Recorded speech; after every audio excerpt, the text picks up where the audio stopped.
하느님이시요 사람이신 그리스도의 시. 가파르나움의 바리사이파 사람 엘리의 집에서 식사를 하시다. 오늘 엘리의 집은 야단법석이 벌어졌다. 남녀 하인들이 왔다 갔다 하는데 그들 가운데에는 대단히 신이 난 어린 엘리세우도 있다.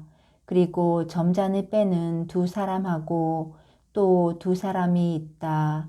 처음 두 사람은 알아보겠다. 엘리와 함께 마테오의 집에 갔던 사람들이다. 다른 두 사람은 모르는 사람이다. 그러나 그들의 이름이 사무엘과 요아킴이라고 말하는 것을 들었다. 마지막으로 예수께서 가리오 사람과 같이 오신다. 서로 정중한 인사를 나눈 다음 이런 질문이 나온다. 저 사람만 데리고 오셨습니까? 다른 제자들은요? 다른 제자들은 여러 군데 시골에 갔습니다. 저녁 때에나 돌아올 것입니다. 아이고, 거 안 됐군요. 아니, 내 생각에는 어제 저녁에 선생님만 초대했습니다만 선생님의 제자들도 그 초대에 포함시켰었습니다. 자, 이제는 그 사람들이 감정이 상하지 않았을까 염려되는군요. 그렇지 않으면 오래된 불만 때문에 오려고 하지 않았는지도 모르겠고요. 허허, 늙은이는 웃는다. 아닙니다. 내 제자들은 교만한 민감성이란 것도 모르고 달랠 수 없는 원한 같은 것도 모릅니다. 예, 좋습니다. 들어가십시다. 깨끗하게 하는 관례적인 예법이 있은 다음 연회실로 향해 간다. 그 방은 넓은 안뜰 쪽으로 열려 있는데 안뜰에는 처음으로 피는 장미꽃이 명랑한 느낌을 준다. 예수께서는 안뜰에서 놀고 있는 어린 엘리세우를 쓰다듬어 주신다. 엘리세우는 지나간 위험의 표라고는 작은 손에 있는 4개의 붉은 자국밖에 없다.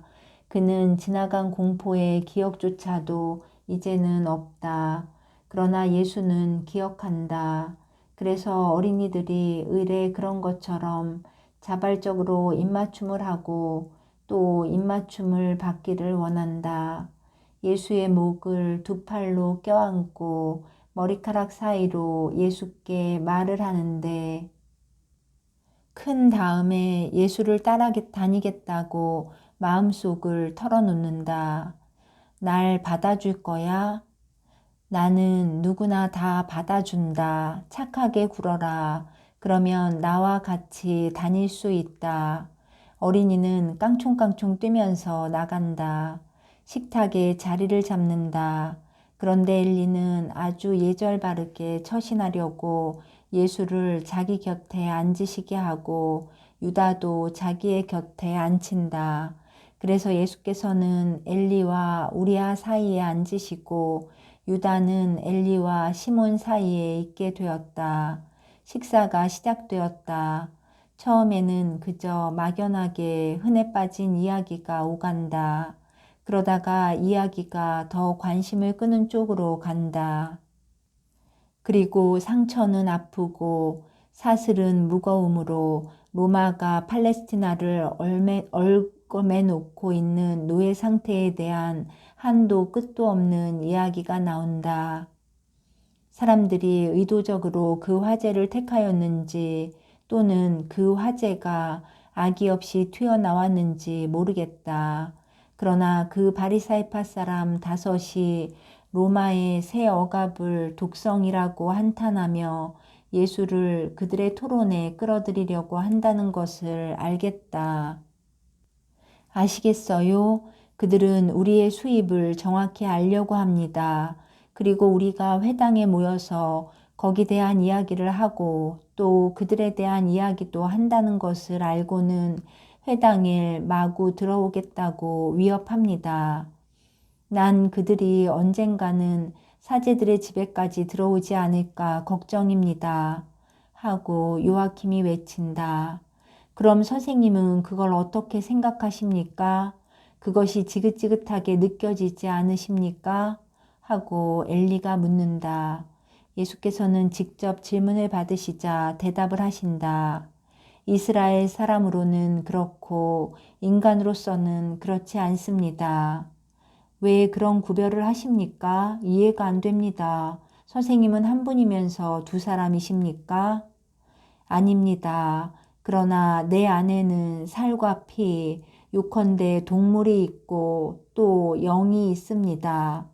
율법을 지키는 이스라엘 사람의 영은 이런 모독을 괴로워합니다.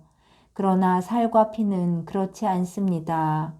내게는 당신들에게 상처를 입히는 가시가 없기 때문입니다. 그 가시는 어떤 것입니까? 이해관계입니다. 당신들의 말을 들으니 당신들은 조심성 없는 귀를 염려하지 않고 사업 이야기도 하기 위해서 회당에 모였었는데 이제는 그렇게 하지 못하게 될까봐 염려를 하고 따라서 세무관청에 아주 작은 액수도 숨기지 못하게 되어서 당신들의 재산에 정확히 맞는 세금 사정을 당할까봐 두려워하는 것입니다. 그러나 나는 아무것도 가진 것이 없습니다. 나는 이웃의 선심으로 살고 이웃을 사랑하면서 삽니다. 나는 금도 없고 밭도 없고 포도밭도 집도 없습니다. 하도 작고 초라해서 세무관청에서 무시해버리는 나자렛에 있는 어머니의 집을 빼놓으면 말입니다. 그러므로 나는 거짓 신고를 한 것이 탄로가 나서 과세가 되고 벌을 받을 두려움으로 자극을 받지 않습니다. 내가 가진 것이라고는 하느님께서 내게 주셨고 나도 사람들에게 주는 말뿐입니다. 그러나 이것은 하도 고상한 것이어서 사람들은 거기에 도무지 세금을 매길 수가 없습니다. 그러나 만일 선생님이 우리 처지에 계신다면 어떻게 처신하시겠습니까? 그겁니다. 당신들의 생각과 너무도 대조가 되는 내 생각을 분명히 말한다고 해서 기분 나빠하지 마십시오. 사실을 말하자면 나는 달리 행동할 것입니다. 어떻게요? 거룩한 진실을 해치는 일 없이 말입니다. 진실은 세금과 같이 지극히 인간적인 일에 적용될 때에도 언제나 숭고한 덕행입니다. 아니 그러면 우리가 얼마나 바가지를 쓰게 될 텐데요. 아니 선생님은 우리가 재산이 많아서 많이 내야 할 거라는 것을 생각하지 않으시군요. 바른 말을 하셨습니다. 하느님께서 당신들에게 많이 주셨습니다. 거기에 따라서 당신들은 많이 주어야 합니다.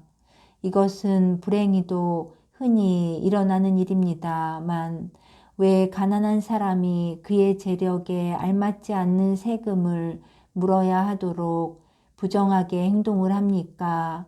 우리들끼리는 그것을 알고 있습니다. 이스라엘의 세금이 얼마나 많습니까? 우리에게서 오는 불공평한 세금이 말입니다. 그 세금들은 그렇지 않아도 많이 가지고 있는 권력자들에게 도움이 됩니다. 반면에 굶주림을 견디어야 할 정도로 내핍 생활을 해야 하는 가난한 사람들의 절망의 원인이 되는데 말입니다. 이웃에 대한 사랑이 우리에게 권하는 것은 이런 것이 아닙니다. 우리 이스라엘 사람들은 가난한 사람들을 찍어 누르는 짐을 우리가 짊어지도록 마음을 써야 할 것입니다. 선생님도 가난하시니까 그렇게 말씀하시는 것입니다. 아닙니다. 우리야 선생. 나는 이것이 올바른 일이기 때문에 이렇게 말하는 것입니다. 왜 로마가 우리를 이렇게 쥐어짤 수 있었고 지금도 쥐어짤 수 있습니까?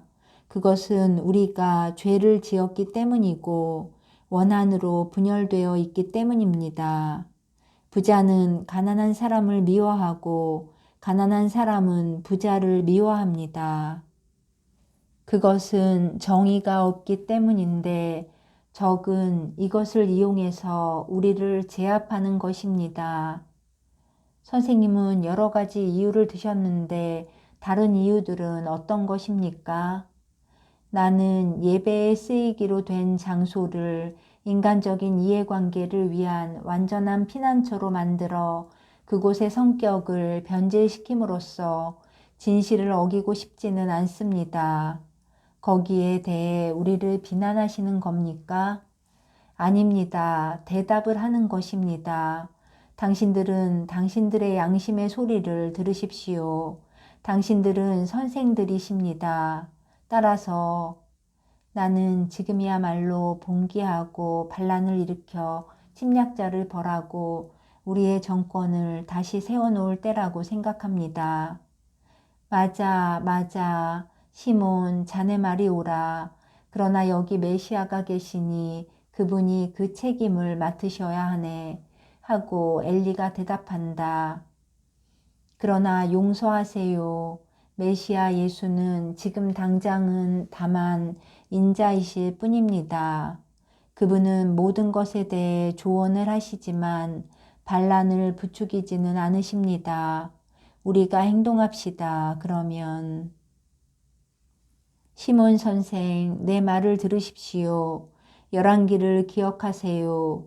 사울은 길갈에 있었고 블레셋 사람들은 막마스에 있었는데 백성들은 무서워 흩어졌고 사무엘은 오지 않았습니다. 사울은 선수를 쳐서 자기 자신이 번제를 드리고자 했습니다. 갑자기 온 사무엘이 경솔한 사울에게 한 대답을 기억하십시오. 그대는 어리석은 짓을 하였소. 그대는 하느님 야훼께서 내리신 분부를 지키지 않았소. 지키기만 했더라면 야훼께서 이스라엘을 다스릴 그대의 왕조를 길이길이 세워주실 터인데 이제 그대의 대는 더 이어가지 못할 것이요. 때에 맞지 않고 오만한 개입은 왕에게도 백성에게도 도움이 되지 않았습니다. 하느님께서는 때를 아시지만 사람은 알지 못합니다. 하느님께서는 방법을 아시지만 사람은 알지 못합니다. 거룩한 행동으로 하느님의 도움을 얻을 만한 일을 하면서 하느님께서 하시도록 맡겨드리십시오. 내 나라는 반란과 사나움으로 오지는 않을 것입니다. 그러나 세워지기는 할 것입니다. 그 나라는 아주 소수의 사람만의 것이 아니고 보편적일 것입니다. 이 세상 정신으로 보아 보잘것없는 내 외양에 속지 않고 그 나라에 와서 나를 구세주로 볼 사람들은 정말 복된 사람들일 것입니다. 염려 마십시오. 나는 왕이 될 것입니다. 이스라엘에서 온 왕이 될 것입니다. 온 인류를 지배할 왕이 될 것입니다. 그러나 선생들인 당신들은 내 말이나 나를 예고하는 예언자들의 말을 왜곡하지 마십시오. 인간의 왕국은 아무리 강력해도 보편적인 것도 아니고 영원한 것도 아닙니다. 그런데 예언자들은 내 왕국이 이러할 것이라고 말합니다. 이 말이 내 왕권의 실체와 영적인 성격을 당신들에게 명확히 해주기를 바랍니다. 나는 가겠습니다. 그러나 엘리 선생에게 청이 하나 있습니다. 여기 선생의 돈주머니가 있습니다. 요나의 시몬의 피난처에는 사방에서 온 거지들이 있습니다. 나하고 같이 가서 그 사람들에게 사랑의 동량을 줍시다. 여러분 모두에게 평화가 있기를. 아니 좀 더 계십시오 하고 바리사이파 사람들이 간청한다. 그렇게 할 수 없습니다. 육체와 마음으로 고통을 당하면서 위로를 받기를 고대하는 사람들이 있습니다. 내일 나는 먼 데로 갑니다. 나는 모든 사람이 내가 떠나는 것을 보면서 섭섭한 생각을 가지지 않게 되기를 바랍니다. 선생님, 나는 늙고 피곤합니다. 선생님이나 제 대신 가십시오. 선생님은 시몬의 유다를 데리고 계신데 우리는 유다를 잘 압니다. 선생님이 직접 하십시오. 그렇게 하세요. 하느님께서 선생님과 함께 계시기를 바랍니다. 예수께서는 유다와 같이 나오신다. 유다는 광장에 나오자마자 말한다. 늙은 독사 같은 자, 그 자가 무슨 말을 하려고 한 것일까요? 아니, 그런 생각은 하지 말아라. 아니, 그보다도 그 사람이 너를 칭찬하려고 했다고 생각해라. 선생님, 그건 있을 수 없는 일입니다. 저 사람들은 이분 선을 행하는 사람을 칭찬하는 일이 절대로 없습니다. 진정으로 하는 일은 결코 없다는 말씀입니다. 그리고 그 사람이 오지 않을 것은 그 사람이 가난한 사람들을 싫어하고 가난한 사람들의 저주를 무서워하기 때문입니다. 이곳에 가난한 사람들을 그는 수없이 괴롭혔습니다. 저는 두려워하지 않고 맹세할 수 있습니다. 그래서 유다야, 착한 마음씨를 가져라. 판단은 하느님께 맡겨드려라.